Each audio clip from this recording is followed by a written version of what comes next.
Maybe it's Henny, Maybe. maybe it's Remy, maybe Martell. Which one? It might be Patron, you might be on Dunn, I cannot tell. Which one? We doing it live, whatever you drinking is aight with me. It's aight Just with pour me. up your lit, and welcome to Shot TV. Shot TV. This is a show about how we be doing the most.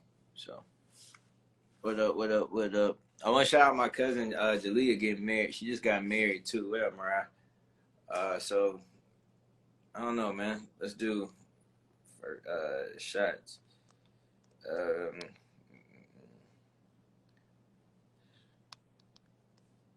I guess I could take another shot while we wait.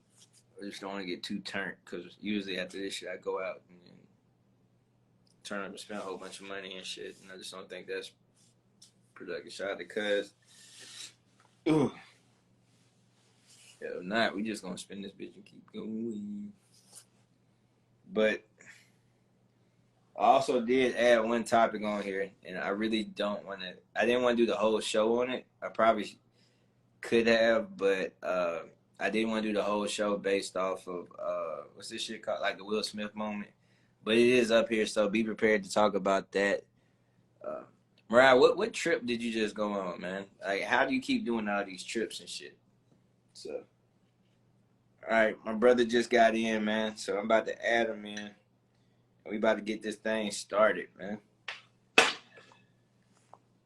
Let's see how it go. There you go. Whew.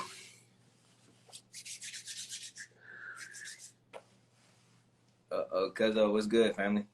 I see you. Oh, I ain't even do that.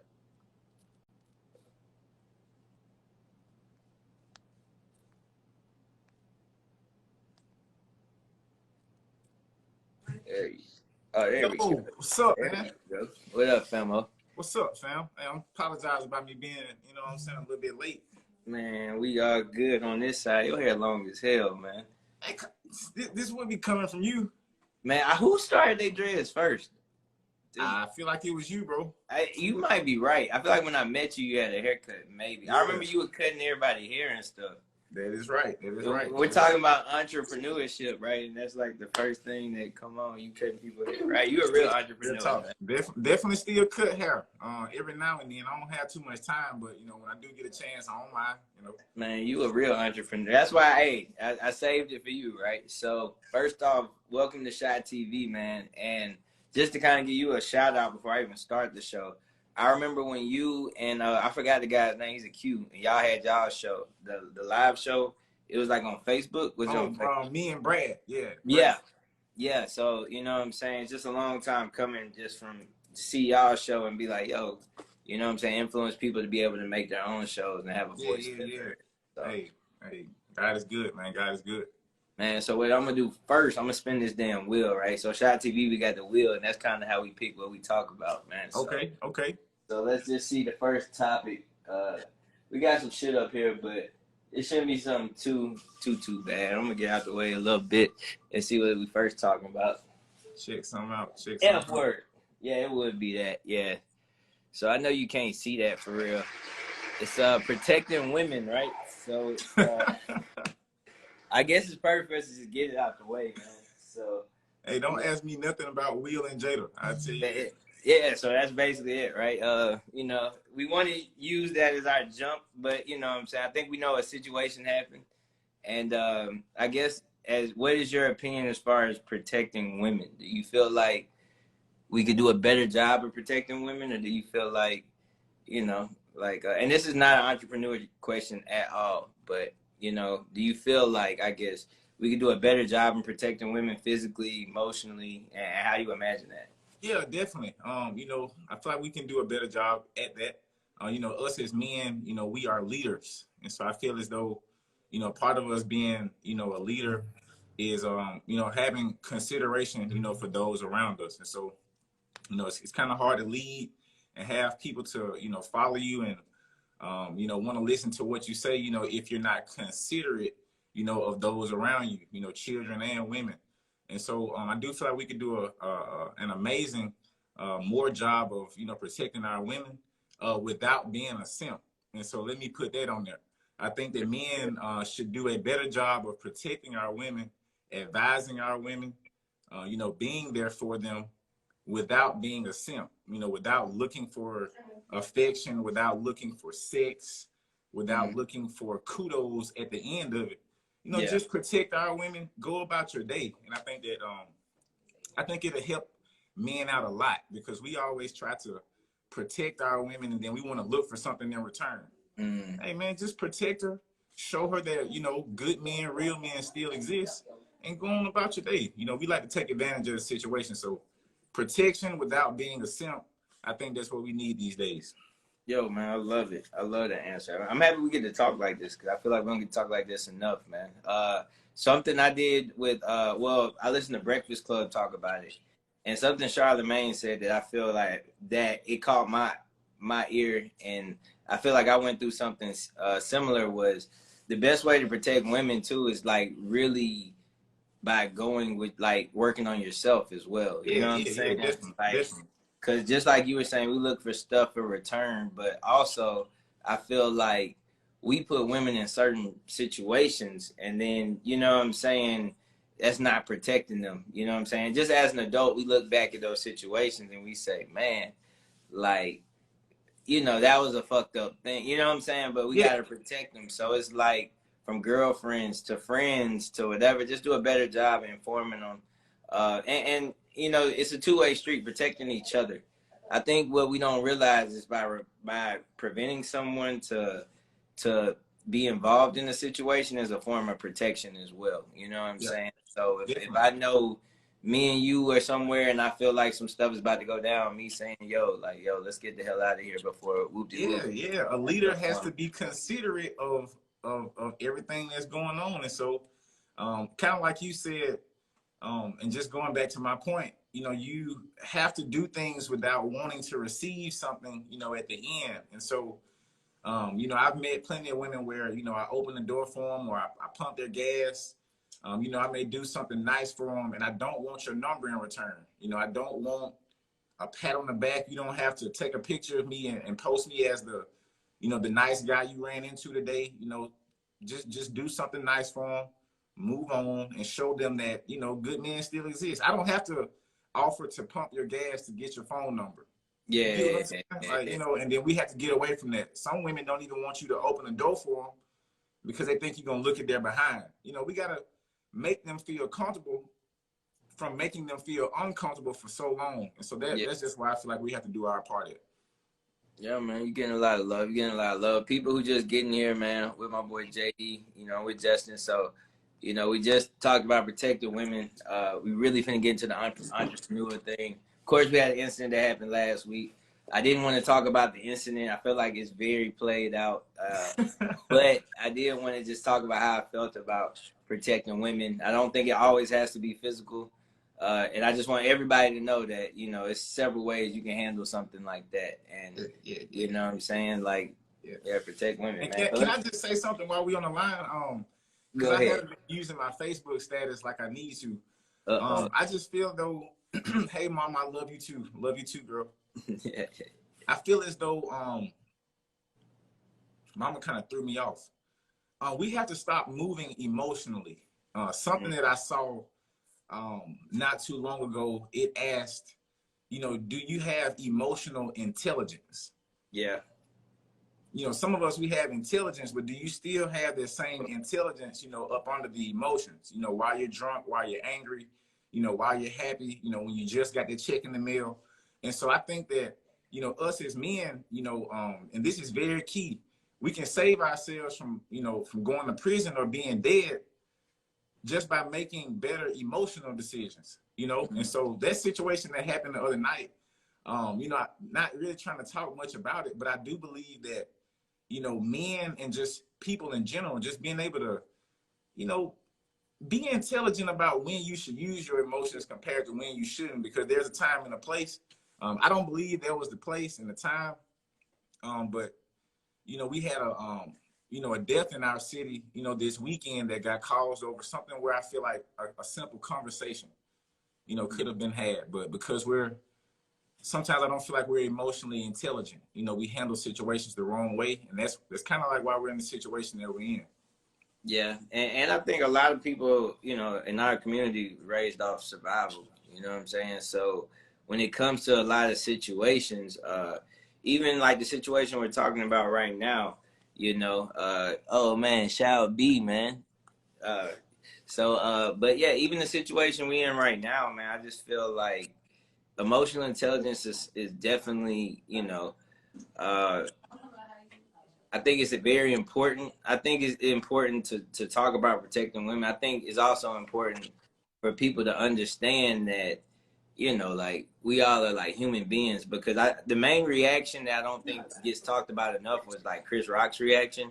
Mm-hmm. I just want people to know, like, everybody's not gonna react like that. You know what I'm saying? Yeah. That was the situation where I believe he responded emotionally correct. You know, because you know there's a time to, you know, react in the way that you need to, but sometimes it's not a time. And so Yeah, you know, because that could have been a brawl. It could have been whatever. And I just want, you know, I feel like I don't want people to think that's the form of protection that we need more of that. I just think, you know, we need to protect our women, but you know, we just need to know what that looks like way more than like every nigga don't need to just slap somebody, right? And be like, yo.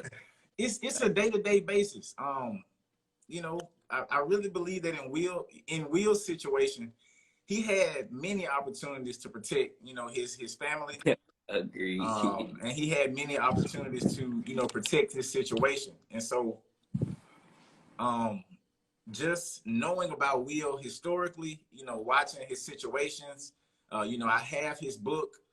And Yeah, I I was read the able to book too. look, and also listening to his acceptance speech. You know, it's Yeah. written down. He stated, you know, hey guys, I reacted emotionally. And so I heard everything that I needed to hear. You know, everybody was like, which was right, which was wrong. He clearly stated that he reacted emotionally. I mean, we know that he was wrong. And so I'm just leaving it at that. Let's just take what Will said, that he was moving emotionally. Moving emotionally results to embarrassment, prison, and death. Yeah. Yeah, I agree, man. And that doesn't, and we just had someone say violence isn't physical violence does not equate protecting your woman. And you know, I want people to know that sometimes it may result to that though. Let's just be honest. Yeah, sometimes. Yeah. Shout out my brother B Holly, man. B, you might as well join in too, man. Yo, first off, I don't know if y'all met, but this is my Deuce Club, Justin. So you know what I'm saying. So, what's up, Fi? What up? We so old, you gotta keep the cap of jargon. Like, Look, nigga be forgetting to say that type of shit. Like, shout out to Theta 5 for probating tonight, though. You know what I'm saying? So shout out to them. I seen them on live, so I was like, yo, like. Shout out to the brothers, man. I almost hit you with the green, Fi. No, see. Yo, so Hill has a business. Like I said, y'all tap in if you got businesses. We just talked about it. Hill, did you want to add a point to the Will to protecting women situation before we move on to the next?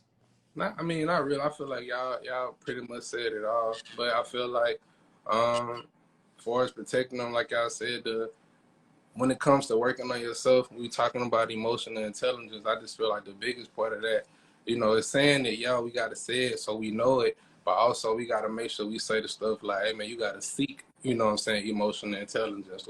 Like as if you don't have it, like, you got to go to somebody that, you know, can kind of help you navigate through your whatever to get to it. Like, you know, so, you know, the proper avenues like the therapy or whatever it may be, you know what I'm saying? Like, in order to get to that, like, you know, some people, they prefer to go to their church and go to their pastor or whoever, you know, but whatever it may be, you just got to kind of seek, you know, reach out to somebody to kind of help you get to where you need to get to emotionally, because you ain't going to just do it all by yourself. Like, Right. The key word you said, bro, is intelligence. Like, to get intelligence, you got to seek that shit. You know what I'm saying? Emotional, just anything, you know what I'm saying, involving intelligence. So I think you hit the nail on the head, man. So I'm finna spin the wheel. You stay on, because I know you're an entrepreneur as well, with music and everything. So like I said, we got space for one more. We talking entrepreneurship. We about to get into this conversation. And the first one, it looks like it's the Shot TV. Well, oh, the highs. All right. The perfect joint, man. All right, y'all. So we're going to discuss the highs of being an entrepreneur, man. So first, let's go around and kind of tell people exactly. I feel like I got the jack of all trades with Justin. So, Justin, you kind of go ahead and give you just a brief summary about young entrepreneurs and entrepreneurship and kind of how you influence everyone with that. Oh, hey, well, guys, once again, my name is Justin Evans, co-founder of the Young Entrepreneurs. An entrepreneur is an entrepreneur that creates their own path for others to follow. You know, entrepreneurs, they follow other people's paths. Entrepreneurs, we create our own path. And so we live by that. We have a brand here that is home to our apparel. We have a studio that I'm sitting in right now. We have a storefront where, you know, we have, you know, spaces where small business owners, they come in and use our storefront as their own store. And so just working in public relations to gain the community's trust. We've been working since 2016, you know, marketing and advertising for different small businesses. You know, we've landed corporate, you know, contracts and, you know, been able to work with diverse, you know, European, Indian, you know, Chinese culture. You know, we've been able to, you know, kind of step out a bit and just be able to work with different people over the time due to us building that trust. And so our goal is just to provide startup business owners and seasoned business owners with the tools that they need to sustain the business. Yo, man, and I can't stress enough. I've seen this man on the news. I've seen this man involved in several events, hosting, interviewing other entrepreneurs, everything, man. So I just want to say, like, bro, like, this was always a topic I was going to say for you, and I'm just happy to have you.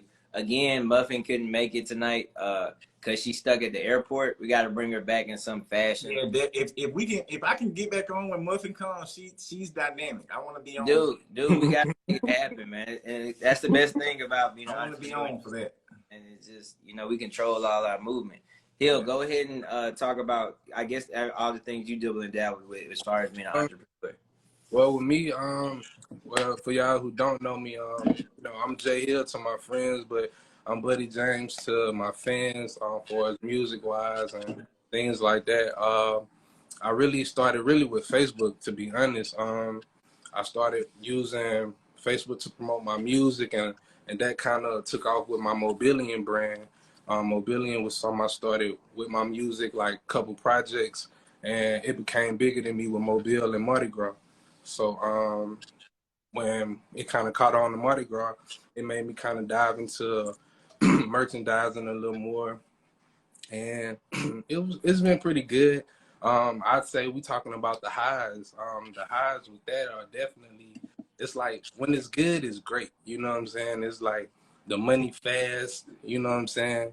The money real fast. It's like money hand over fist. You know what I'm saying? It's like, you know, so Mardi Gras season is my season. You feel me? It's like I know if I can't get no money no other time for no other reason, I know during Mardi Gras I can get paid. You know, so that would definitely be a high, just knowing when your season is and knowing that, you know, you guaranteed to get some money. You know what I'm saying? Like, so I think that's toast with you guys real fast. Yeah, I know you what you doing? You smoking? Yeah, I'm smoking. I ain't got nothing to drink, man. I got this shot glass with nothing to put in. I'm smoking, though. That's good, man. You don't need to be motherfucking drinking like that. LOL, man. I think you're consistent. I think one thing about the highs for me, and I'm going to go past to Justin, I think is the fulfillment, you know what I'm saying, of creating something. And then, like, it's almost like you seeing a process, like, see its way through. You know what I'm saying? So I feel like what I've learned, and just to let everybody know, Jay Hill, somebody, he can attest to this. Like, I don't like to bother niggas, but I'll hit them up, you know what I'm saying, about all types of questions. I feel like a dumb as hell and be like, yo, what do you think? Especially trying to learn how to do e-commerce, you know? So I just feel like the process itself of being like seeing something come from absolutely nothing, and then you put it to like even when you sell your first shirt or whatever you're doing, it could be a trade or something. Whenever you do your first sale, you like, holy shit, if I do this 10 times, like, it's this amount. Or when you actually do it, you like, shit, like, this is crazy. You know what I'm saying? So that's the high. And I think for me as well, I think the high would be the review, like you know what I'm saying? Like when people kind of come back with something, you know, like when they tell you good job or they enjoy something or you did something like a good job and you realize like, yo, you know, nobody told me to do this shit. You know what I'm saying? Right. So that's, you know, that's just dope. You said love e-commerce. All right, man, I might have to pull up on you in May, man. Shout out to family, man. So, Justin, go ahead, man. I be wanting to call you J.E., but then, like... It's whatever you prefer, bro. Whatever you prefer. I be thinking jagged edge, and I don't want to be like... No, like, look, J.E. stand for just everything. You know what I'm saying? But I'm just playing. So the highs, man. I mean, the highs are awesome. And kind of like how you alluded to, you know, when you kind of like me, when you sit down, you know, 5 years ago, you know, after, you know, sort of being robbed of one of your companies that you created, it was kind of like a Steve Jobs situation. You know, I got kind of exiled from a group that I created, but the group needed me again to run the group because I created it. But then you look back at the situation, you know, from when you started, you know, and you drew your logo on the paper, and you came up with these ideas. Like I say, just being an entrepreneur, these are new ideas. You know, they're fresh, they're groundbreaking. You're thinking, you know, I don't know if people will feel what I'm doing, but I'm going to go out there on hope and faith and just hope that it goes right. Yeah. And so, you know, on this journey to success, brother, I tell people, and I kind of heard this before, once you get to the top of the mountain, you look up and you see that there are other mountains to climb. And so that's kind of how that high feels. You know, you climb this one mountain and then it feels good, but part of me understands that there are other mountains to climb. And so we don't try to take ourselves too high. But even when we're starting off, we don't necessarily feel low because we know how it feels to be high. And so that's what we're chasing. We're chasing that high and we're chasing that faith, you know, all over again. And understanding that even while we're in the valleys, that these aren't necessarily down times because we've been high before. And so that's kind of like how I treat it. You know, the low times, they'll come, but we also know that the high times will be there as well if we just, you know, trust the process and stick to it. Yo, first off, shout out to your mom, man. Oh, yeah. Mom, yeah, like, first off, let's shout out to your mom, man. We all about family here. Another thing to speak on when it comes to highs real fast is, you know, I do a show every Thursday practically. And to see some of you guys some of y'all, I don't think we've ever hung out. You know what I'm saying? And for y'all to come back each week and fuck with me on Shot TV, like that means the world. You know, it's something me and Hill, just me and my friends, like we do stuff like this anyway. So just to go ahead and do it. But thank you guys for tuning in and getting whatever knowledge is being passed. Or even if we just talking about whatever, just kicking and just getting a whole bunch of opinions, you know. That's a high for me. When I go look and see who I was watching and I see those same names, I'm like, man, like you know, this is dope, man. And when I'm, you know, at different establishments and people are bringing it up, which I'm sure you guys can say the same for your brands. Like when you see somebody with your stuff on, or, you know what I'm saying? And it's random. You see somebody and they stop you like, hey, hold up. Business, whoop-de-woo, you know what I'm saying? So I think that's cool, man. That just a couple of days ago, man. I was in the store and a guy stopped me like, man, I know you. And I'm like, you know, all right, cool. You know, I'm like, well, I want you to follow my brand. And so he like, man, I already follow your brand. And then he pulled his phone out, took a selfie with me, you know, with no permission. And, you know, I didn't necessarily feel like a celebrity, but I let my people know just to hear him pronounce the brand correctly and be familiar, that was big, you know. So, you know, it just show you just got to keep going. You got to keep going. Yo, I definitely, and shout out Just Thrift, my little brother E. He runs the Just Thrift page. So, I mean, shout out to any entrepreneur. Hill, you about to say something? I thought you was going to ask me something. So. Oh, no, I'm going to spin the wheel and keep it player. If I feel like we covered the highs. To everyone else, if you got highs, put them in the comment. I'm finna type it, so if you got something to say, go ahead, fam. Man, shit, we talked about the highs. We didn't say them all. Yeah, man. Be there. I'm You know? one of these lows actually, cause I feel Well, like hold on, we got that on the wheel. I ain't know it. I ain't know Hey, it. I'll say, look, and stop comparing your highs and lows. I'll say that. Mm-hmm. You know, that can be detrimental to your mental, you know, on your journey. Right. You know, don't compare, you know, Right. somebody else's high to yours, because one thing I know about entrepreneurship, you know, you can be real low one day and you can be at the top the very next day. Yeah. The very next Yeah. day. Yeah. You know, the very next day. And so It has it's no formula to this. yeah, Like, Right. weird as hell. Like, you think you come up with a formula, and me and Hill, I know we talked about it just last conversation. Like the formulas that do work, but you think like one day I may off merch really just make a whole post, nobody buys it. Then I make a post next day, I get sold out, and I'm like, yeah. what was the difference between these 2 days? We'll do like it's just so much random stuff that happens. It's so many factors, man. Oh man, It factors into when people get paid. It factors into like did Instagram actually show those people your post that day? mm-hmm. Yeah. Yeah, algorithms. You feel me? Like it's so many things that factor into it. You feel me? Like, you know, did you post it on a Monday right after people spent all their money on the weekend? Right. All that matters. Yeah. On Friday when they just got paid? Like, you know what I'm saying? Like it all that plays a difference. Did you post it after you posted something else that got a lot of traffic? So people was already looking, you know what I'm saying? Like Yo, you real. you know, You there's so many learn things. as you go. And Charlie's right. You learn as you go. you gotta just kind of be open to learning. Like you gonna keep on learning, go, and what worked for you might not work for the next person. So, you know what I'm saying? You gotta figure out what works best in your lane, and it could be something random you wasn't expecting. You feel me? Like, but if that works, don't shy away from it just because you want something else to work. You feel me? Right. Like, Right. let what work for you, and then figure out the other stuff too. You can still work on something else, but let what work. Let that keep working for you while it's working, while you figure out the other thing. Don't try to force something else. Let good be good while it's going good. You feel me? So, Yo, man, I think y'all killed it, and we finna spin this wheel, and it's a lot of wisdom being passed around. So I hope everybody here is just taking heed to what's being said. Yeah, let's spin this wheel. After that, we definitely gotta take another toast, man. Hill, I guess you just gotta puff when you do it, right? I will keep rolling out. Whatever. I'm with it.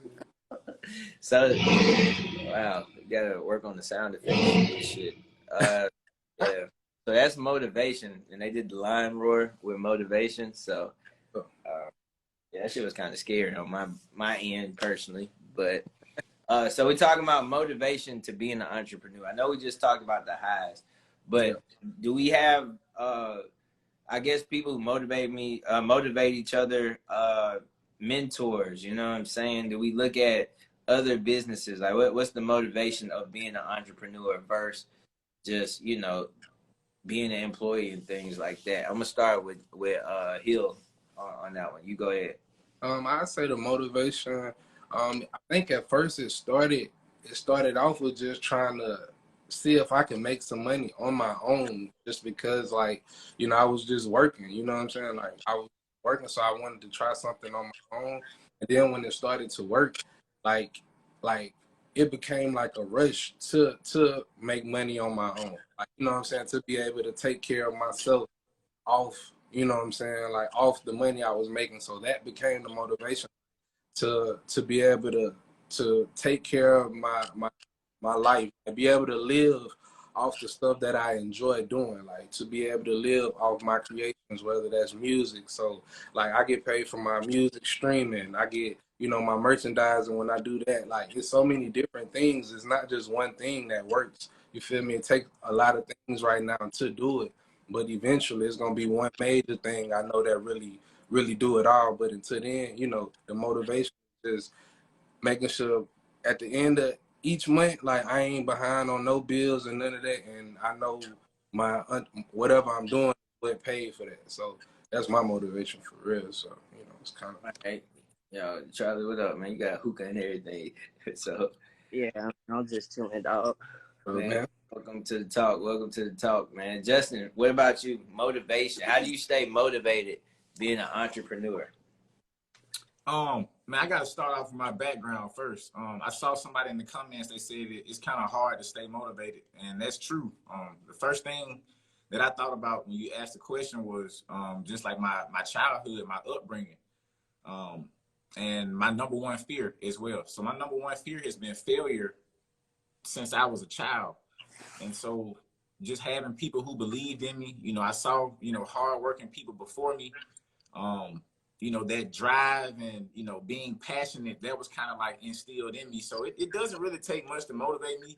I don't have to wake up in the morning and listen to a devotional or some speaker to kind of remind me about the dreams and the goals that I already got written down in my journal. And so even, on the football field or just working, it's just nothing that has to, say like, hey, you need to work hard so that you can do this. It's just already in me. I know I got to work hard.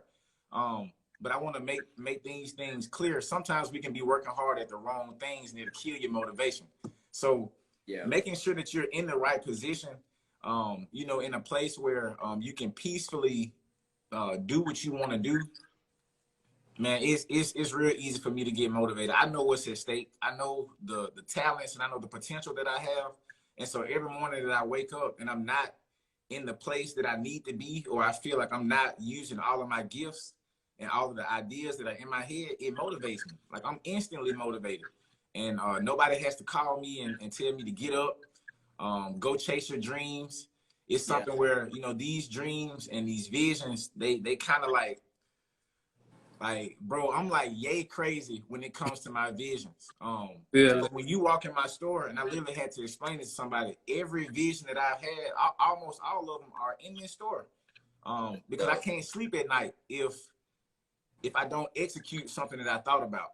Yeah. And so, especially if I know it's gonna work. So, not really in need of a lot of motivation, from others or from other instruments.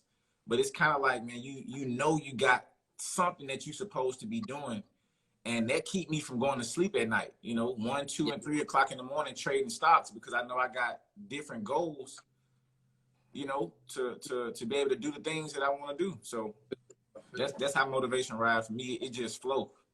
And people, I think too, like they don't understand how Kanye influenced our generation. Oh, like, yeah. It's crazy.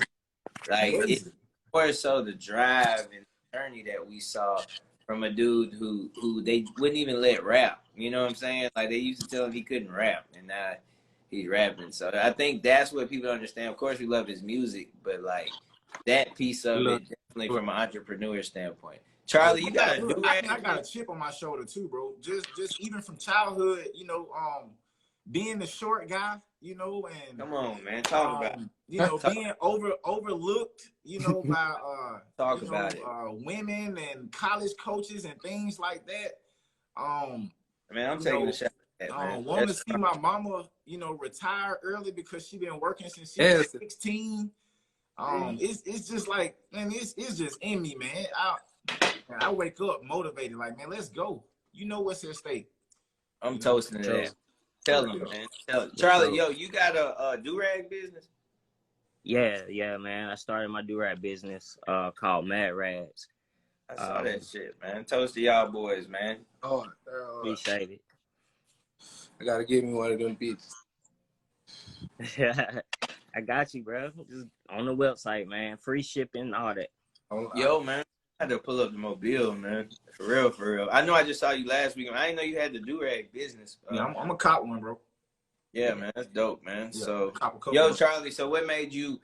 One thing about Charlie, niggas don't know, man. He's been an entrepreneur ever since I met him. And what's crazy, he had the ice cream truck jug, like, ever since I met. And I was like, bro, like, that's insane, right? You know what I'm saying? But when I met him, he was just a humble dude and just, you know what I'm saying? I didn't know what all he had going, but then just to see the hustle behind it, I'm like, that's crazy. You know what I'm saying? So are we talking about motivation right now? What motivated you as far as being an entrepreneur? Man, honestly, I feel like, I kind of grew up in that mentality, right? In that household. Well, my dad was always, doing something than just punching the clock, right?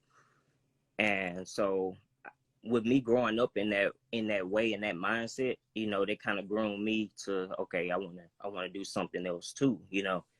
Um, I feel like that was just, you know, the start of everything. You know, I started my ice cream truck when I was 16, something like that. So that really came out of me not wanting to work at McDonald's for my first job. Honestly, you know, I seen an ice cream truck in my neighborhood. You know, little raunchy ice cream truck or whatever. That was hella expensive, man. It was expensive. $4 for ice cream. I was like, nah, bro. You know, just thought about it. You know, like, man, if I had one, I have a dollar menu where I know, you know, kids will be able to get something. You know, shoot. Fast forward a few months, a guy in my neighborhood ended up having an ice cream truck. Because his construction company wasn't going so well at that time or whatever. Asked him about it. Took over the payments. I say within a month of that, took over his payments for that truck, and been doing that all the way through high school and college. It was a great experience, man. From doing parties to just going around the neighborhood to the city of Mobile calling me, wanting to do 4th of July events and New Year's events. Go downtown where they do the fireworks and stuff like that, and pick up for $1,500 that night. You know what I'm saying? But ice cream. Yeah. You know, we're trying to expand, man. I mean, I gotta learn the neighborhoods in New Orleans, but you know, we trying to expand, man. Bro, we can do it, man. Man, it was at one point I had two ice cream trucks. But you had somebody else driving one, and like, yeah, I had somebody else driving one, and then I drove one. Guys, nigga. Dope.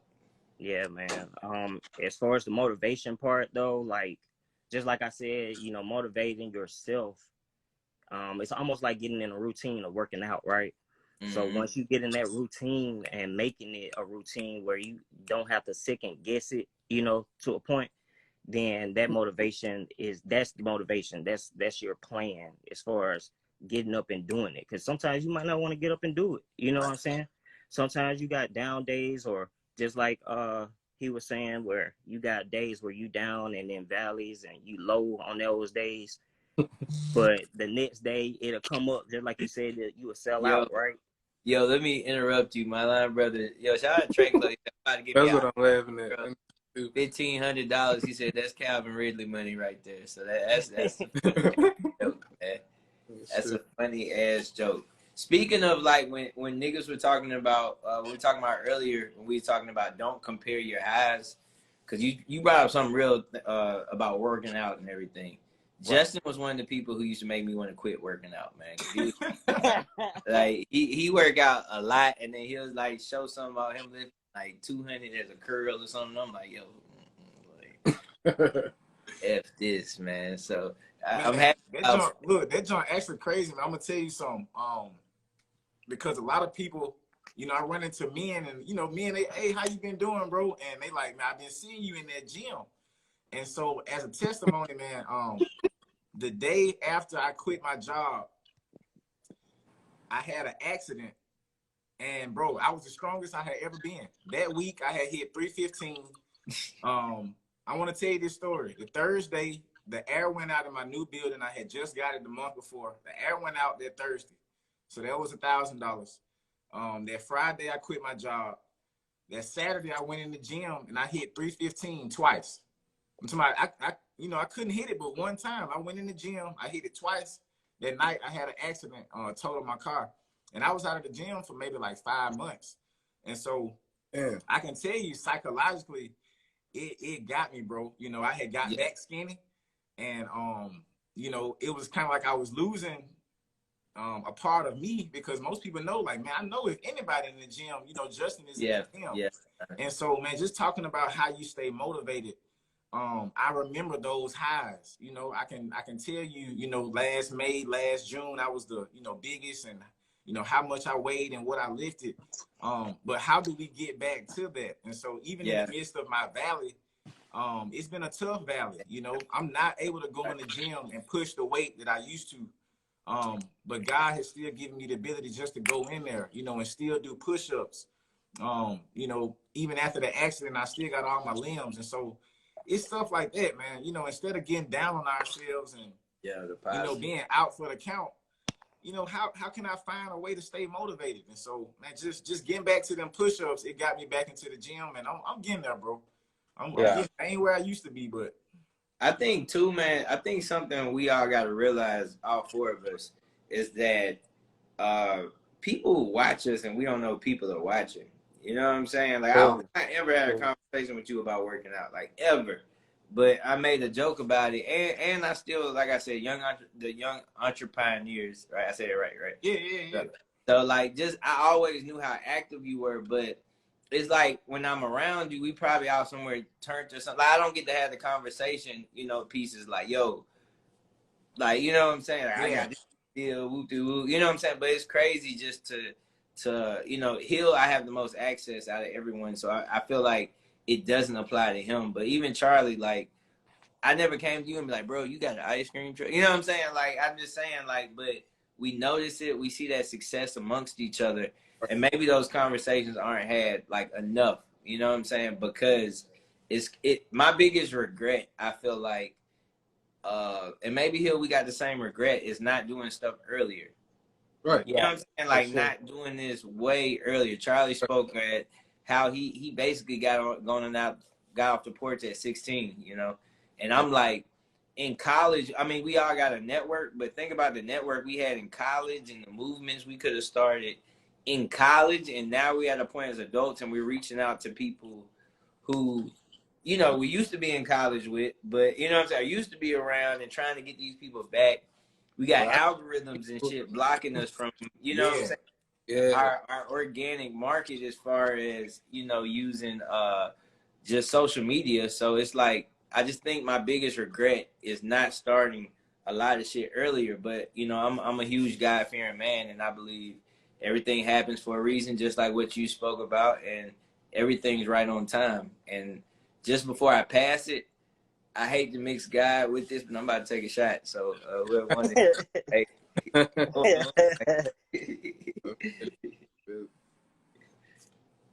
But dang, you made me forget what I was finna say, man. I was trying to get it out before I forgot, man. My bad, bro. One of y'all gotta rent it. I'm gonna forget it. I'm gonna remember later. I can spin this wheel, man. We got some more, man. Yo, shout out my brother Rod. Shout out Charlie. Again, I want to shout out Jalea and Matthew for their wedding. We all got to see each other this weekend. That was a great time. Congrats to them for sure. Yeah, and it's crazy. Like, it takes weddings to see people you used to go to school with. Like, that's so, like, we're that old now. Timing is always perfect, though, bro. There's no way you can have these combos with the people you having them with, because they doing things way different. Very true, man. So Trey was on when we did the marriage episode, and no way in hell, Trey, we would have had a marriage episode in college, and you would have been involved in it. No disrespect, but I don't think I would have did a marriage episode. Yeah, absolutely not. Hey, I want to say this, bro. Because that is a key point, man. Like my show, I got a show that's been supposed to come out for 10 years. And I hashtag it, you know, all the time, you know, letting people know that the show is still coming. And it is still coming. You know, one thing I just want to encourage anybody that's out there watching, if you've had an idea or something that you've been sleeping on, you know, something that the Most High done blessed you with, you know, don't put it on the shelf. You know, it's time to take it off of the shelf, maybe review it and see if it's something that you can do. You know, a lot of people that ask me, you know, like, what is it that I can do? Or, you know, how is it that I can figure out a way of where I should get involved in? You know, some people, they want to do taxes, start a boutique, rap, sing, dance. And so the first thing I say is, you know, kind of look inside of you and see what God already gave you. You know, sometimes we want to, we see people out here, they making millions of dollars doing real estate. You know, I'm following guys that's making, you know, $40,000 and $50,000 trading stocks per day. But what is it that God has already given you that you don't have to go out and search and learn? Yeah, man. And it takes a lot of self-evaluation. You know, and not to speak too long, but I give people an example of how I figured out that I would be doing, you know, TV and interviewing one day. I used to get in trouble for talking a lot.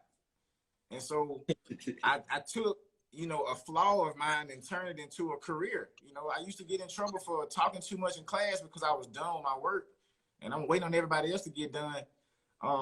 You know, and I've always wanted to talk and speak to people. And I love talking to them, you know, like, hey, let's take this flaw and something that he's already given you and just go be a reporter, you know, or start a YouTube channel, you know. But do you feel like, let me take this shot before I ask the damn question. Go ahead. See, man, it's not a flaw either, though. You know what I'm saying? Like, there's just something that, a blessing that you was given that you just didn't know how to use it yet. You know what I mean? Yeah. So I definitely would look at it as a flaw. Of course, in school, you know, you get in trouble for it, just like you said. And look, Charles, I gotta tell you this, bro. I used to be very opinionated, to where, like I said, I was very smart. I would sometimes attack people with my opinion and not necessarily attack them, but because my opinion was strong and I have a strong personality, it would offend others around me. Mm-hmm. And so I found myself going through that in college via Twitter. Like when Twitter first got jumping, I got kind of popular like that. And I would show up to different campuses and people, they wouldn't know me, but they would know me by the things that I would tweet.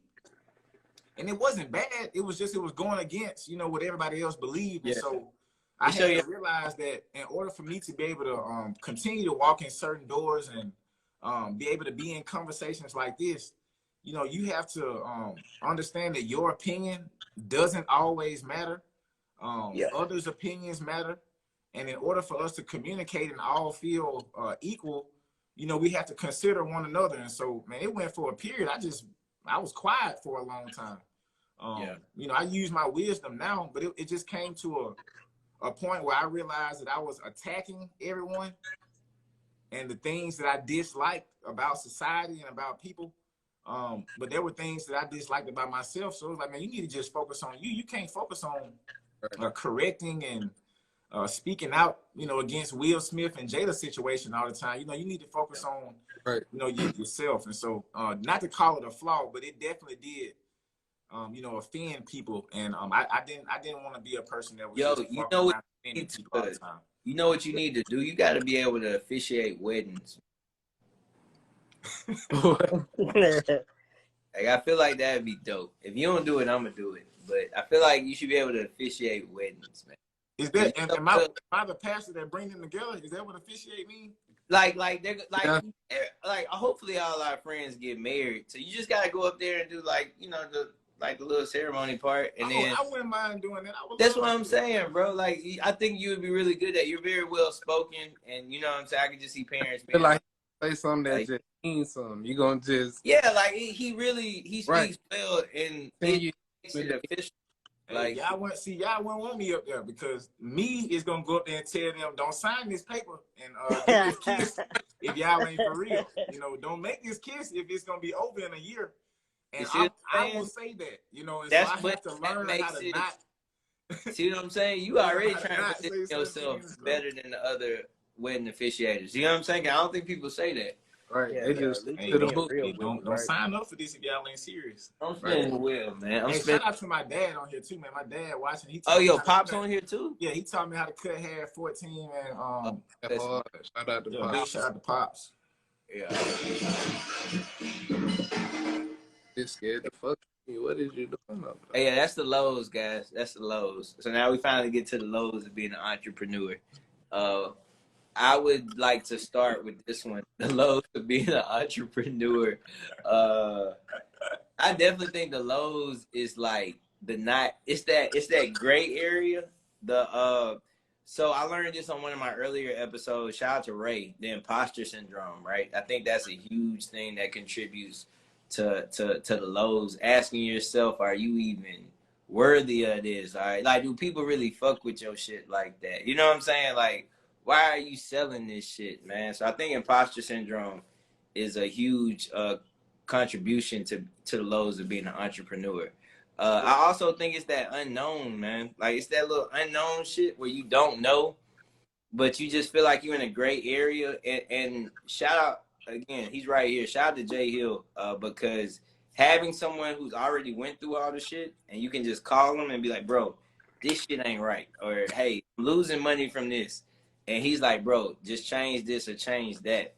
If I didn't have Hill in place, I don't know would I ever consider the merch for Shot TV like that. You know what I'm saying? I may consider still doing the show, but as far as trying to learn the e-commerce, feeling comfortable that I know somebody's already in there, that helped me. So I'm gonna start, Charlie. I don't think you started a topic yet. So right now, you go ahead and start with the lows of being an entrepreneur. What are some lows you experienced? Oh man, the lows of being an entrepreneur, self-doubt, time management for sure, and motivation, you know, because once you lack in that motivation, you might not want to do, you know, such and such. You might not have time to do such and such when it comes to time management, and self-doubt, like that kills it in itself, you know. You definitely have to have a method and a plan to whatever you're doing, you know, and with it being a low or whatever, like in my case, shoot, I'm in a low right now, right? Shit, but me too. So it's just one of those things. It's like, okay, well, if I'm in a low, how am I gonna get out of that situation? You know, what are the steps for me to that I can take to help myself level out to where I want to be, you know, as far as sales or whatever the case may be. Question directly to you right now, because I feel like we just laughed about being in a low. It's motivating though because you've experienced lows before, correct? Like it's like you've seen the lows, so it's like, you know, like it's not necessarily a foreign area to have a low, right? Right. So wanted to ask that, man, because I swear I'd be like, especially when I get a new shipment or something, I'll be like, y'all, it's in, and nobody be like, nobody about it, But then if I put like, hey, 5 left, it's like I sell like 25 shirts, and I'm like, what the hell? Like, you know what I'm saying? So let's go to my brother J.E. Let's talk about the lows you've experienced as far as being an entrepreneur. Which time? Which side? No, just a couple lows, man. No, I'm serious. Which time? Look, I had to lean into it. You know, which time? I mean, like I told you, man, even from the accident, bro. I mean, the accident, it felt like a low because, you know, my car is gone. You know, like I say, I was literally on the mountain, the strongest I had ever been. You know, my account is looking good. I just opened, you know, this beautiful storefront. I'm on the news weekly. And then, you know, things start to change. And so just being very transparent, because I like to be transparent. I don't want to be one of those guys that come on here and like, you know, I'm making 6 figures and it's just all good. You know, everything is fine. I just want to let you guys know that one of the things that kept me from going into full entrepreneurship was some of the stereotypes and the statistics that I heard.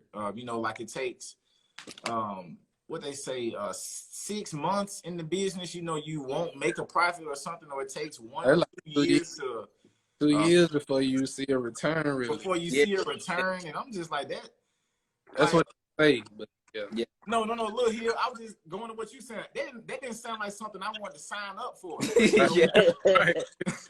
So what I tried to do was I tried to go the route as far as saying I'm going to have, you know, $20,000, $30,000, $50,000 in my account before I, you know, quit my job. And so I do real estate as well. You know, I mean, I was able to run the account up to about 20 bands. But, you know, life and over time, you know, I was able to see that, you know, wiped out. And so here it is, you know, I'm living, you know, as a full-time entrepreneur with not this certain amount that I said I had to have to be comfortable to live this lifestyle. So that's what I wanted to illustrate. You know, there are certain things that you feel that you need in order to live this lifestyle. And man, bro, I don't have 20K in my savings right now. You know, I mean, we gonna have it, and I've had it before. I don't feel ashamed to let you guys know that. But don't feel as though you won't be able to make it because you got a child, or you won't be able to make it because you didn't start off too early. You know, you It just sounds got to like be able to. speaking to risk, right? Yeah, you got to be willing to risk. And I ain't gonna lie to you, bro. If I would have known that my bills were gonna double after I quit my job, I wouldn't have encouraged anybody to sign up for this situation. You know, with no car, Right. you know, paying rent at the house and then having this with no car. So I wouldn't encourage anybody without having 20,000 saved up. You know, I wouldn't encourage anybody to do it. But I'm gonna tell you this, bro, because this is a testimony I haven't released yet. I would have never believed that that I would have been able to survive with my bills being double and with no job. But the Most High provides, man. I mean, even the lows it just feels like a part of the journey, because you understand that if you keep putting the work in, you know, you'll be able to see what you need to see. And so I'm gonna leave you with this, because he one of my favorite players of all time. When Kobe retired, the first thing he talked about was the downtimes. Go back and watch the interview, because it's something that I always think. When Kobe retired, the first thing he mentioned to the fans, he thanked them, you know, for staying with him during the downtimes. And that's something that I encourage you guys. Don't move like LeBron, where you feel like every year has to be a championship year, and sometimes you still don't win it. Man, just stay focused. Stay focused on the prize. You still come out with 5 rings, 20 years of playing, a lot of money, a lot of success, an Oscar. You know, just trust the process and do things the right way. I gotta let my producer in, y'all. Hold on. Yeah. Just to touch in on that, what he said, the biggest disadvantage in giving advice about being an entrepreneur is telling someone that it's all gravy all the time, because it's not. Man. You know what I'm saying? You're not helping anyone when you try to give advice to someone and you tell them that it's all good. Like the whole process is not all good. You know. Don't be telling people to quit their jobs prematurely and shit like that. Yeah, that's actually one thing I recommend: having a job while you create your own business, because that's giving you the leverage and the money you need to be able to build what you're trying to go for, right? So I'm not even gonna spin the wheel, because the last time I think you got a low. Go ahead, bro.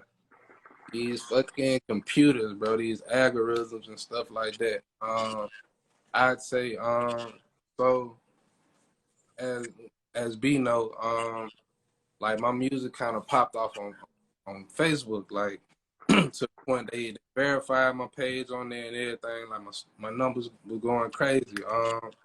So when Facebook decided to switch to Meta, like all the and be a witness before they did, I was literally talking to their like marketing team like twice a week, like somebody on the phone, like on the phone with Facebook, like getting all my stuff, you know what I'm saying, all that type of stuff.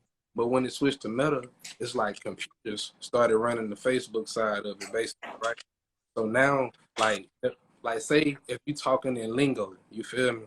Like say like you know what I'm saying, like call somebody GOAT, like oh such and such the GOAT, you feel me? Like if people are running these platforms or whatever, then a person can look at that and know that that's lingo. That's just slang. You say somebody the greatest of all time. But a computer picks that up as hate speech. You feel me? Computer is like, oh, that's hate speech. Know that.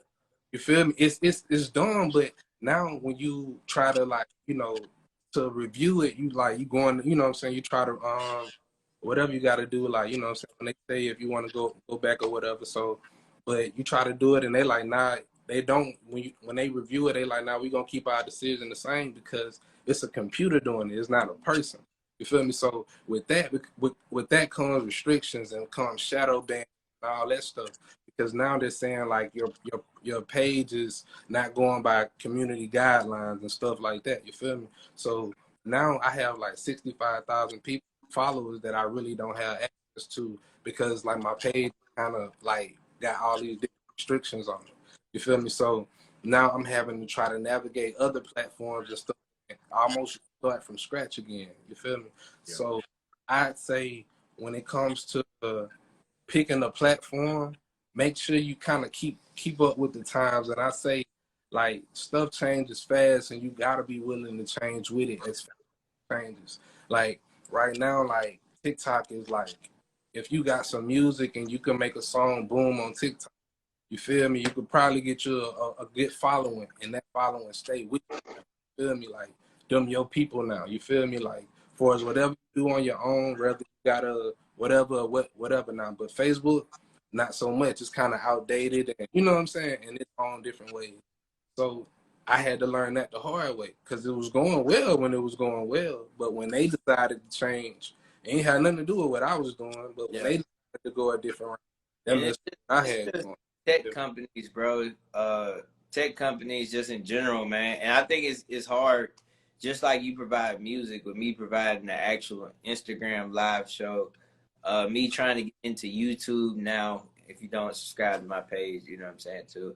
But just trying to learn that, because people don't realize you had access to your organic followers. So if you guys, what I'm trying to tell you all, if you have a page and you change that shit to a business page, you are now at the helms of these niggas. You know what I'm saying? Because now they are saying, all right, you are advertising shit. So now if you got 10,000 followers, we're going to let you have access to 1,000 of these niggas, really. You know what I'm saying? Unless you want to spend $5, now you got access to 2,000 of these. Right. You want to spend $30, hey, you got access to 8,000 of these niggas. So that's the new game that's being played, and I'm still learning about it. You know what I'm saying? So this is information. Hopefully, yo, JE, I would love to collab with something with you as far as like something about the information regarding, you know what I'm saying, stuff like that. As far as trying to get out there to people who are trying to do something, podcasts and things like that. Just a whole. What's that shit called, Hill? When you're marketing like that through social media? Called it's not called online marketing. It's called something else. I don't like exactly what you just said. Social media marketing. That was just let me know, bro. Just email. Look, I mean, you know, text me the details. Yeah, Call me the details. I'm gonna get your number after this. So all right, y'all. We gotta have an argument now, right? So this is when Shot TV gets pretty fun, right? I'm not even gonna spin the wheel because we only got one topic left. So on Shot TV, one of the questions I asked on the poll: if you could either be a boss and make 50,000, or you could work for someone and make 70,000, which one would you rather do? So it was a very even split, guys. I don't want niggas to think like, hey, this one was this one was this. Like a very even split. So that's the question to everybody right now. If you watching, you could rather be a boss of your own joint, make 50,000, or you could work for somebody and make 70,000. Which one would you rather do? All right, I want to put out a couple underlying options so people can understand some things. Cool. The biggest misconception of being a boss is that you make the most money, right? And I know from somebody, I had a friend, he owned a restaurant, and he was just saying how, I mean, he only makes like 40, 50,000, you know what I'm saying? And he talked about, but he's responsible for A, B, C, D, and E. However, he gets to move how he wants, you know what I'm saying?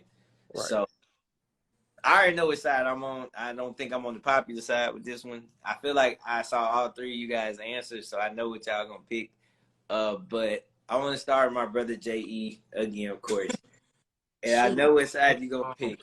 But no, it's real simple for me. I'm going with the boss side. You know. Okay.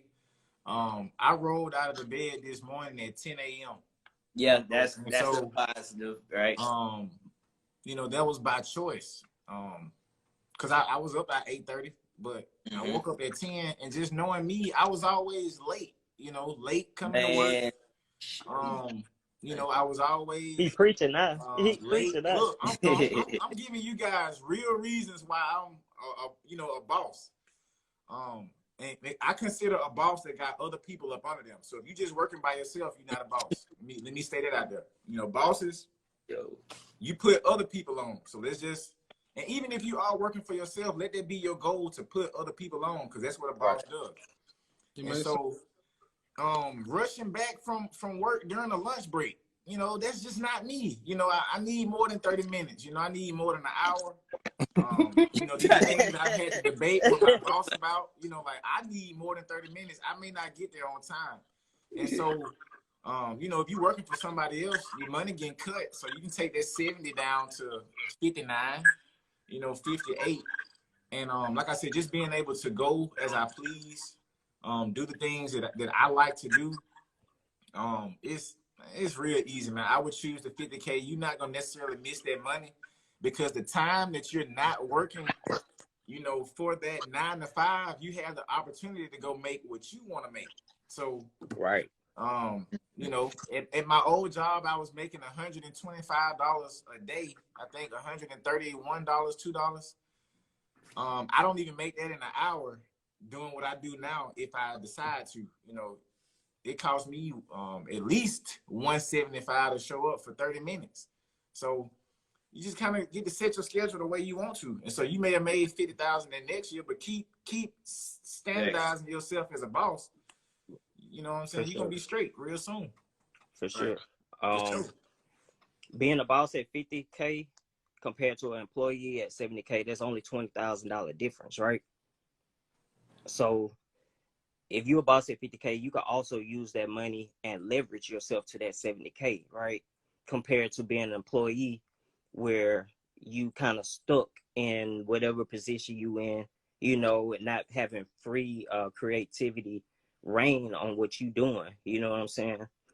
So I would definitely take being a boss at 50K because for 50K, whatever you putting over in your profits, whatever you saving up, you can use to put into something else to start you something. Just like you're a barber, right? So let's say you wanted another barber shop. You could start a barber shop.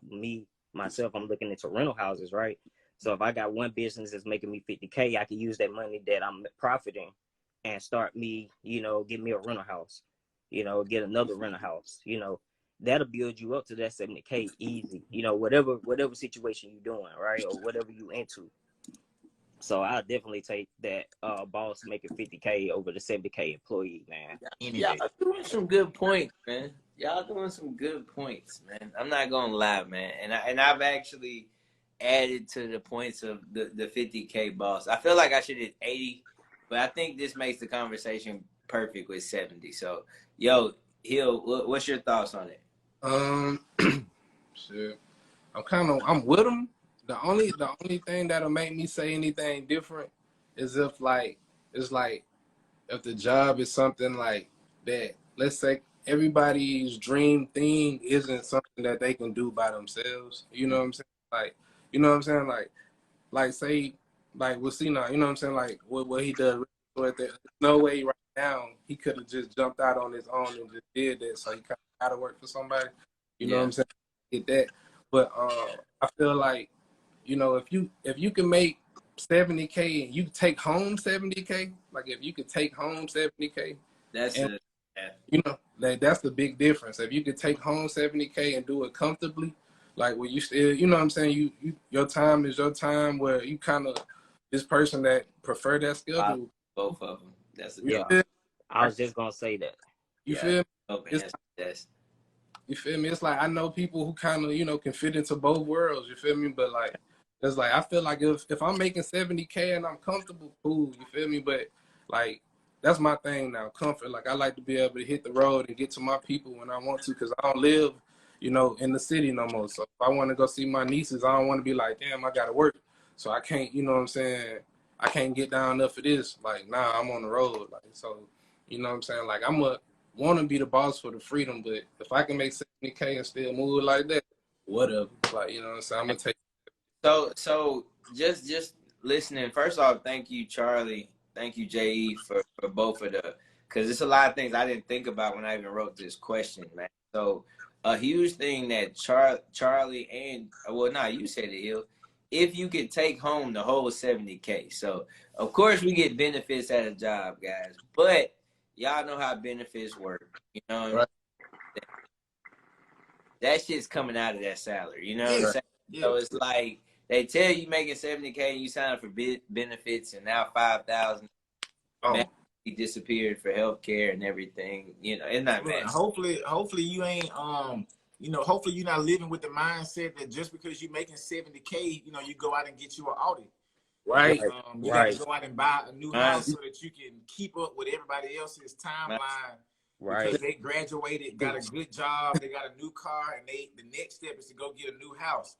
And so, not saying that everybody, who works and makes, that type of money, that's not the way that they think, but a lot of them do think that way, And so, when you get into that boss mentality, 50K, sometimes you gotta, do like I do. I ain't get to go buy the new GT off of the lot, but I did a boss move and went and, got it paid for, There we go. where it's working for me. I'm able to move. So you just had to move around for a minute, man. I cannot remember what, one of the NBA owners drives like a Prius. Or like a Tesla or something. I'm sorry. So it's just like, he riding around in a $60,000 car, but he's Can we just be real about rich white people move way different than rich black people?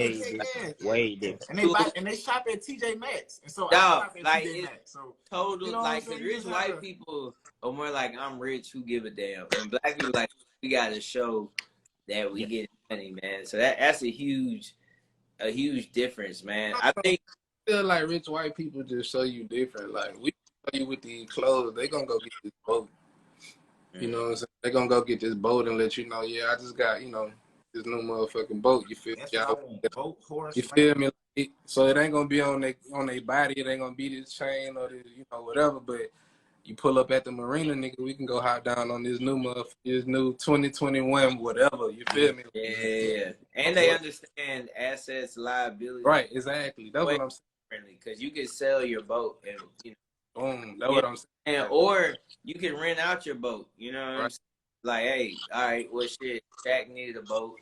Shit, he just gave me $80,000 just to use mine. Cool, you know what I'm saying? Do your thing. Yeah. Like a flex and an investment. You feel me? So, like, there's no nigga gonna be like, yo, can I wear your chains this weekend if you don't mind? Right. Let me shoot you $30 to wear your jewelry. Which is maybe a smart. I don't know, bro. Jewelry, just can you I get? don't know, bro. It might be.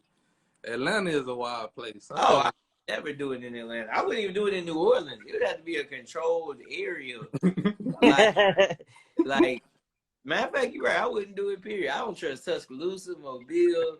It would be like some type of I got your credit card number. Like, the business would have to be so perfect for something, but maybe a jewelry rental is smart because, like, who rents jewelry? Like, I never thought of that. But I just see niggas going in debt behind jewelry. Oh, put it on their credit. Yeah, you gotta have a credit card to rent this. Yeah, that's what I'm saying. Like, you can wear the jewelry for one night for $100, but if you don't bring that shit back, that shit hit you. 5 G's, whatever. They say celebrities do that. They say celebrities be, they rent different cars and stuff like that. But they also rent jewelry as well. That's wild. That's you know what I'm saying? Future had rented T-Pain Bugatti. Yep, I seen the interview. So that type of stuff. That type of stuff happens, but they rent chains too, bro. Let me borrow your chain. Let me hold your money stack. Yeah. I got one more. It's ignorant. One more thing. Let me borrow your money stack. What'd you say, Charlie? So I got one more perspective with the 50K and the 7K, 70K as an employee. A lot of times, No, I said 7K. Niggas need to quit. They need to. Not 7K, 70K. So, within entrepreneurship, right? If you have a goal with what you're trying to do, whatever the case may be, sometimes it might be better to get that 70K as an employee and stack up and then start, because you're using that money that they're giving you that you're working for, right, as leverage to start your own, situation, and that's honestly how I did with Mad Rats, man, with the world shutting down, the government giving everybody money, so everybody either spend. So you got a PPP? You got a PPP? That what you doing? Oh, no. Say, hey, I missed no, the fuck. Boy, I ain't going to jail for that fraud. But PPP loan. No PPP. with the money the state was giving, because Just the be world shutting down, everybody not working and everything. Thank God I had a chance where I worked into the COVID shutdown. I was still working, but after I got laid off, I uh started getting the money from the state or whatever. Man, I ended up accumulating like 10 bands. You feel me? So I was like, well, what can I do instead of just spending this money just to spend it, right? What could I do to, make that money, make more money, or keep it in my savings, right? Or keep it where I'm 10K above wherever I'm at, right? I used that money, and started my do-rag business. This money that's coming in, I really don't have too many expenses. As far as I'm getting paid $800 a week, you feel me? At that time, getting that.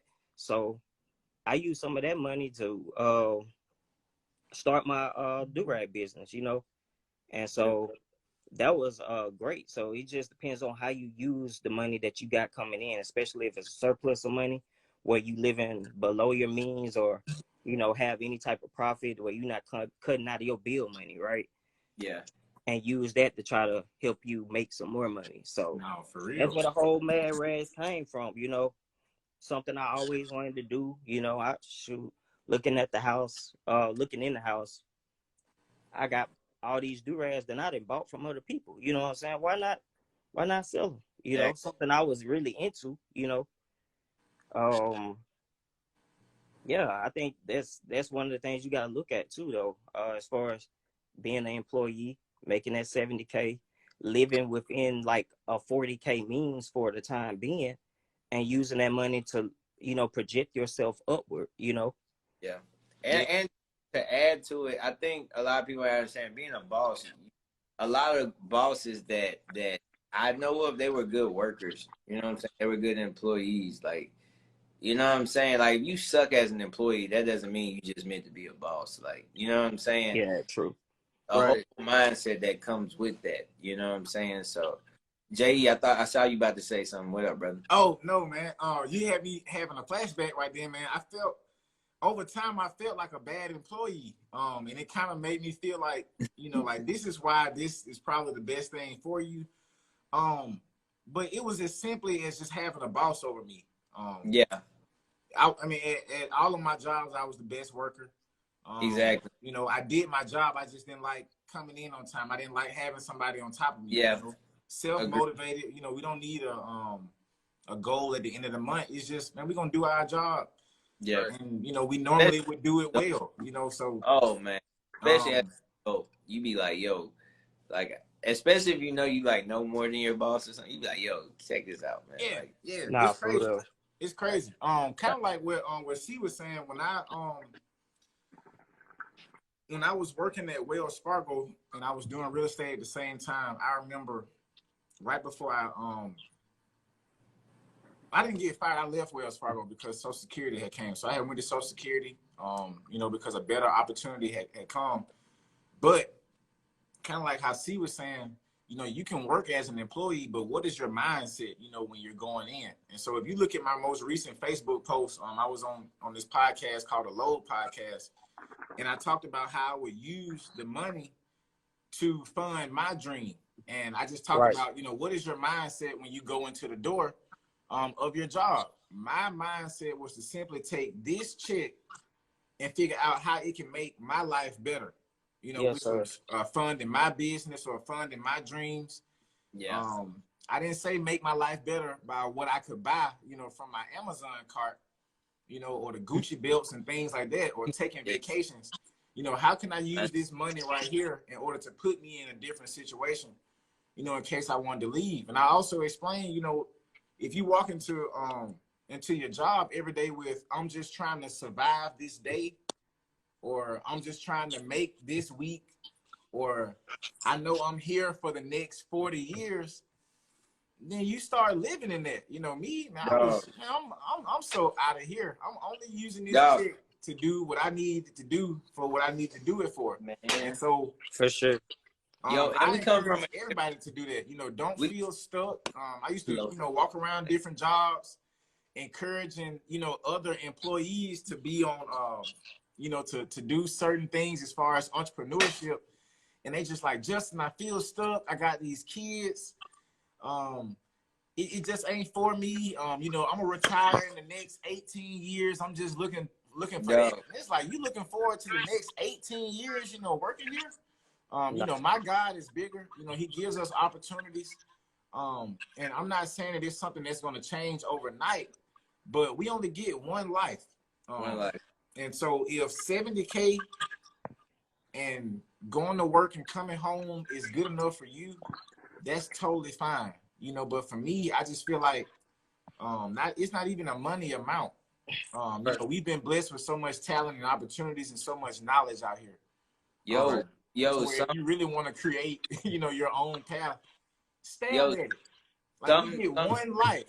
Something you just said, bro, and I don't think we realize it's a generation. So when people start talking generational stuff, a lot of us have already worked more jobs than our parents have already worked. Yeah, right. Different. We think totally different. So our parents were more so get a job, work, move up in the company, and you know what I'm saying, retire, whatever. A lot of us, I don't think none of us think about retirement as like, that's not our main goal. Is what does our retirement look like, which doesn't influence us to stay at a company for whatever, who's giving us a 3% rate off our salary to, you know, to fully fund, you know what I'm saying? So I think that's a huge difference. Something my mom and dad talked about, like with me, especially, just saying like, hey, you're in a different generation. We get to live in different cities.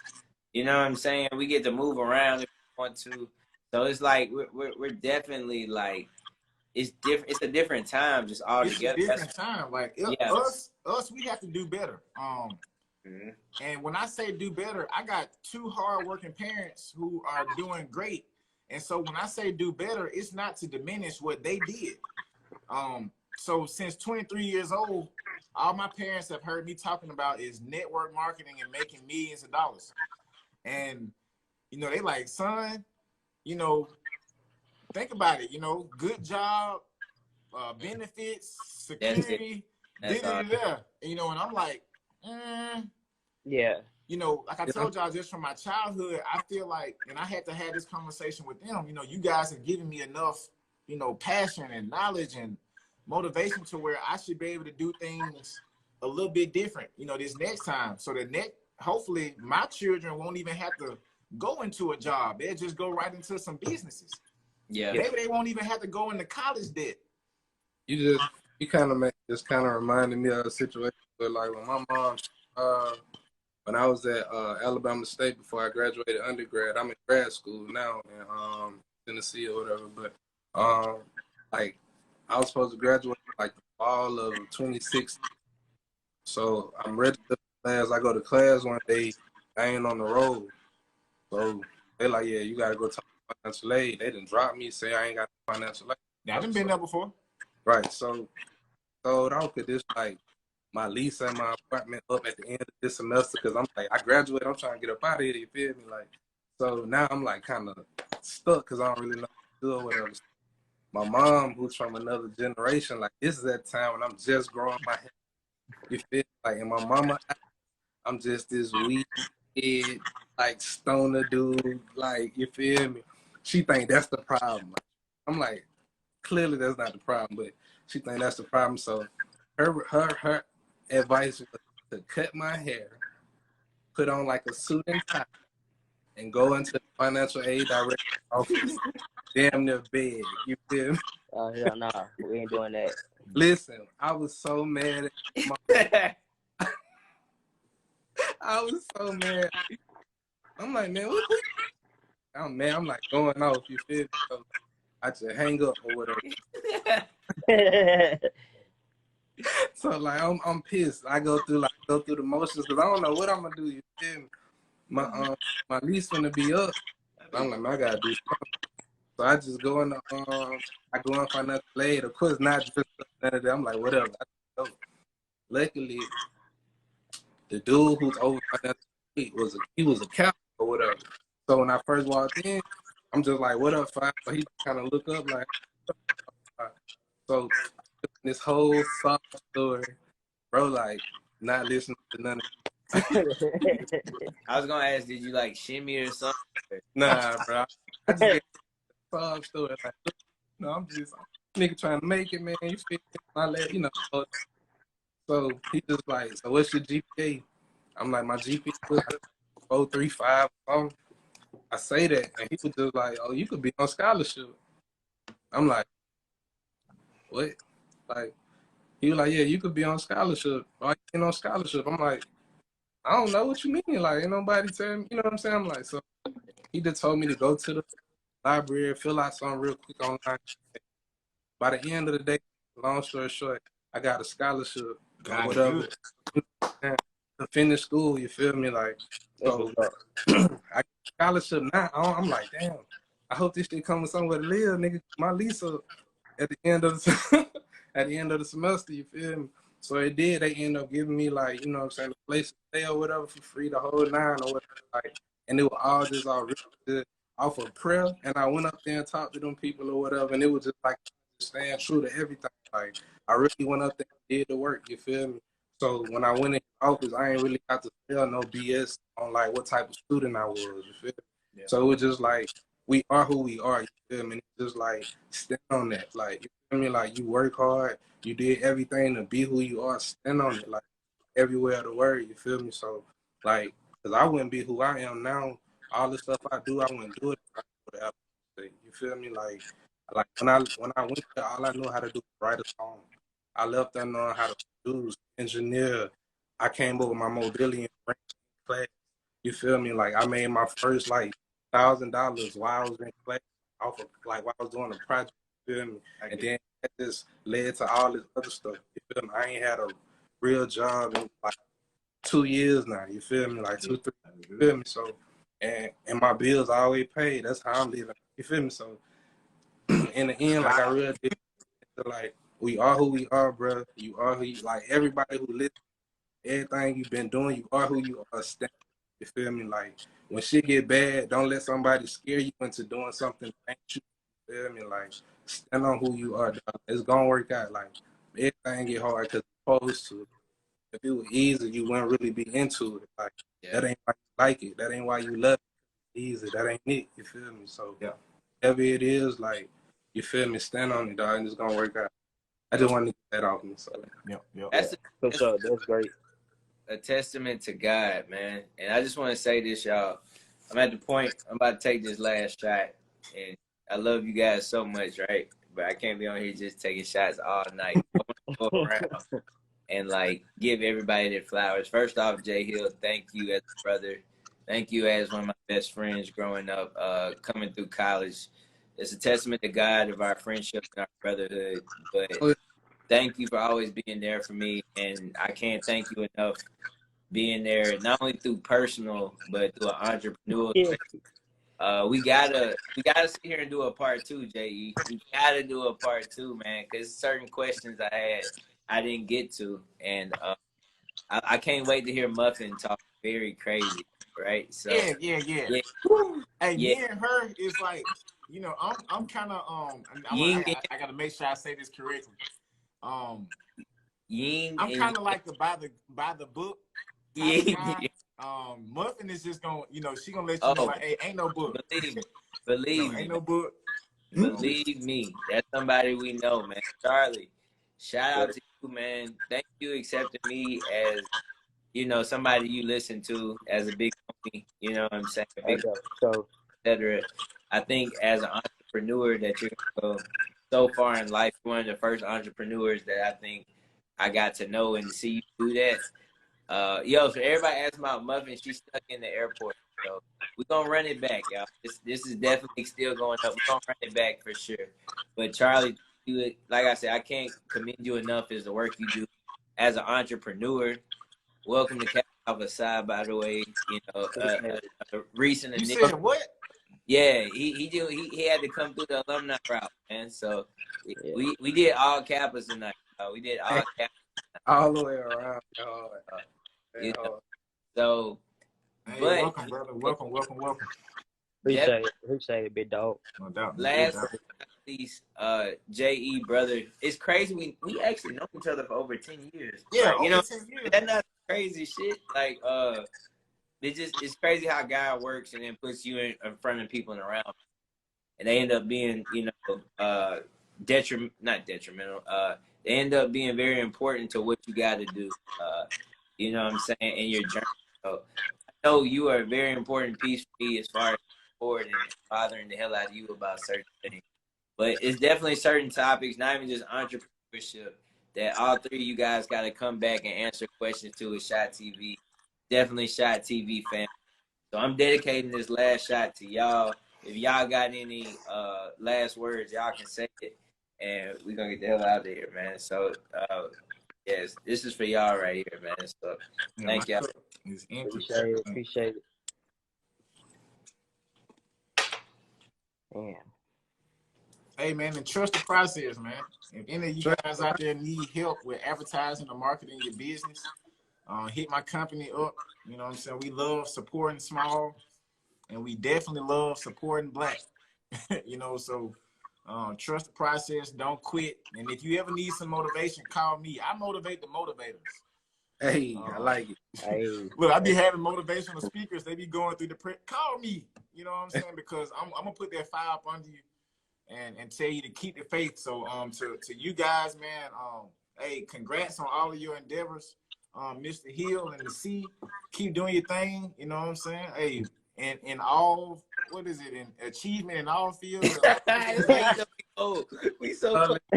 No, for real. So look, hey, I tell people, whether I was a janitor or whether I am what I am now, you was gonna be able to notice by how I operated. You know, so whatever you doing, ice cream truck, cutting hair, rapping. You know, they should be able to know. Shot TV, they should be able to know, like, you know, the Noops did it. Not only that, but just some good businessmen did it. So I'm proud of y'all. I'm glad to be here. Definitely. Charlie Hill, y'all got something to say? Yeah, he just said it all. Yeah, he pretty much said it all, man. I appreciate it, you know, the opportunity of being, you know, on Shot TV. You know, you've been big bro since I met you, bro. You've been big bro since I met you, man. And I definitely look up to you, man. Another thing is, man, I definitely think that, you know, this episode, you know, was something I needed, right? Enjoyed being around like-minded individuals, you know, like you guys, as well as one more thing on entrepreneurship, man. You don't have to look at it as if you starting a business or whatever, don't look at it as, oh, I got to make 100,000. I got to make $100 million, right? Start small, right? Make it small where you can make it achievable, right? Mm-hmm. Say, all right, I'm going to start this business and leverage it to be able to pay my car note. You feel me? Take off a bill at a time, you know what I'm saying? So if you get to that business, you get your business to a point where you don't have to pay your car note, or that business, that side hustle is paying your car note, right? Then you go for, you know, the phone bill. So now it's paying your car note and your phone bill. Then you go for your rent or whatever the case may be. You know what I'm saying? I know I was working at South. Nobody don't know for real, but I quit at South last week, bro. Yeah, that's crazy. But within that, before I even started working there, I had got a new car, right? So I got a new Challenger when I graduated undergrad, and I had my GM said something kind of crazy to me or whatever. You know, like, we pay you too much. You driving the Challenger, whatever. At this time, this man making $90K. You feel me? At the time, I was making $15 an hour. You feel me? So that was just weird that for him to say that, but I had to understand, which he made it a point to let me know that, right? Because he said it twice, like within the day. I ignored him the first time, but that second time, you know, I told him, I was like, hey, my car, the pay that I'm getting from this job, not paying my car note. You know what I'm saying? And so he didn't think it was funny. Of course, he was a white guy or whatever. He didn't think it was funny. You know what I'm saying? Yeah. But understand, whatever business you got, man, don't look at it like you got to get it all at one time, right? try to pay one bill at a time. Like I left the job, my car note is still paid. You know what I'm saying? To speak to So it, so I just want everybody to know Shot TV money is paying for Hulu, Disney, also my haircuts, my lineup. So I think that's where I'm at. A couple of shots, right? We're gonna see if I can write that off in taxes. Hey, no, for real, that for was a sure you beautiful. can. That was a beautiful point right there. Because I don't know that right there can be the journey to entrepreneurship. My neighbor used to sell items on eBay, I think. Yeah. And she would go to Plato's Closet, buy something, and then resell it on eBay. Yeah. And so, that would pay her monthly car insurance, and I think car note too. So that was a great point, man. If you just start off with small goals, I just remember in college, network marketing, I had built a residual to where it was paying like my house mortgage. And that was something I stood by. And so in college, while I'm in college, I'm like traveling and making money, through a traveling network marketing club. And that was my motivation. Like, man, I'm not gonna stop telling people about this business when it's paying, my mortgage for my house. Exactly. You know what I'm saying? I'm not gonna stop, doing YE every day, when it's, taking care of what it need to take care of. So, man, that was beautiful. See, just plant seeds, guys. That's gonna be the one on here for a minute. Man, plant seeds. Shots I be damn taking. Hey, no rush, but I definitely want to say this. Plant seeds. A lot of people used to say, Justin, you doing too much. I had entrepreneurs who were only doing taxes or they only did hair, and they saw me cutting hair, taking pictures, doing interviews, whatever else, marketing for businesses. And they like, man, Justin, you doing too much. You need to compartmentalize things. And man, look, plant seeds, because everything that I was doing personally, it was all tied together. And just plant seeds. You never know how you being determined and being faithful over what you have, how it could turn into something.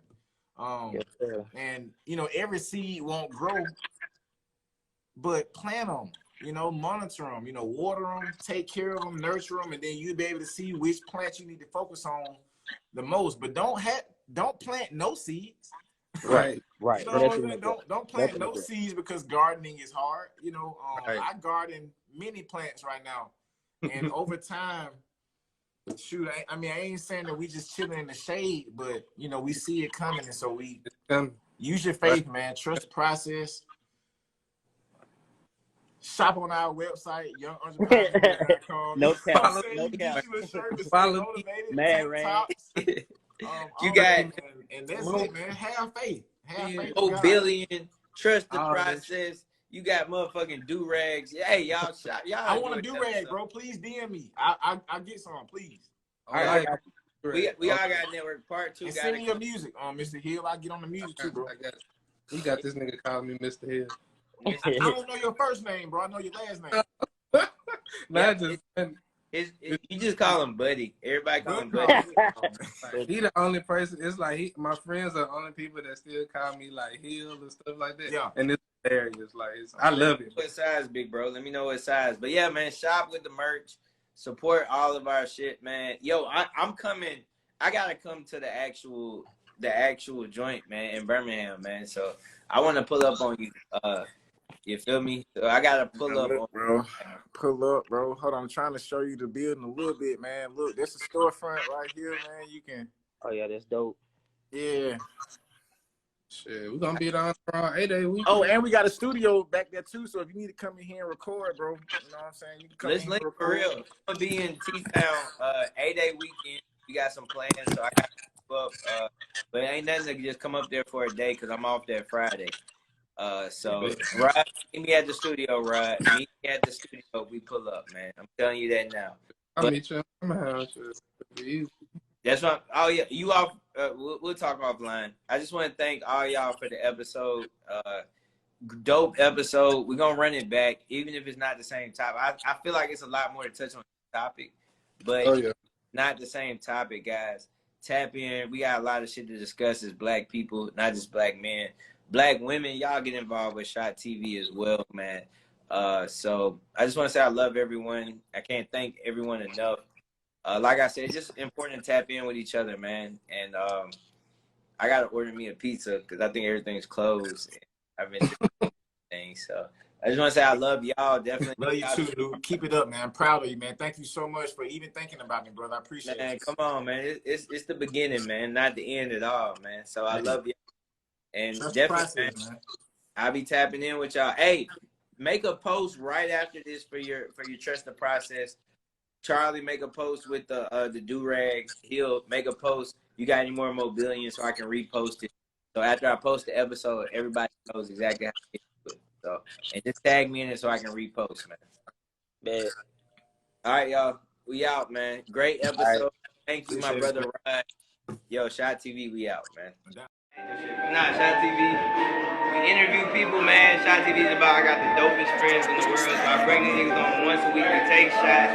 We motherfucking, you know what I'm saying? We talk about whatever they got going. Maybe it's Henny, maybe it's Remy, maybe Martell. It might be Patron, you might be on Dunn, I cannot tell. We doing it live, whatever you drinking is alright with me.